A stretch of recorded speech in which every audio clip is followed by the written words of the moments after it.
ગુજરાતની દારૂબંધીને ચેલેન્જ કરતા તસ્કરો હવે મોંઘીદાટ લશ્કરી અને કારોને રોલિંગ વેરહાઉસ બનાવી રહ્યા છે। રાજસ્થાનથી સુરત તરફ આવતી સફેદ ટાટા હેરિયર નંબર GJ06P 7773 માં સ્પેશિયલ હિડન ચેમ્બરમાંથી 531 બોટલ વિદેશી વિસ્કીનો મોટો જથ્થો ઝડપાયો છે। કારની કિંમત 15 લાખ સહિત કુલ મુદ્દા માલ મળી 19,75,260નો મુદ્દા માલ કામરેજ 84 ટોલ નાકા પાસે ગોઠવેલી સ્માર્ટ નાકાબંધીમાં LCB આ કારને રોકી તપાસ કરતા તસ્કરોની પોલ ખુલી હતી અને પોલીસે આરોપીઓને પકડી પાડી કાયદેસરની કાર્યવાહી હાથ ધરી છે।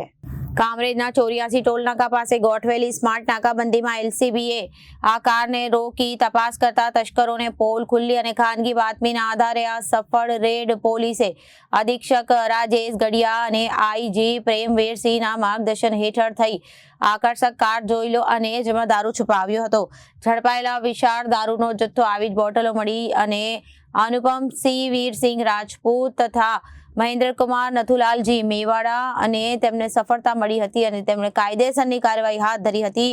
ગુજરાતમાં બુટલેગરો પર અંકુશ લગાવવા માટે પોલીસ દ્વારા સતર્કતાપૂર્વક કાર્યવાહી કરવામાં આવી। Bureau report Janadesh news.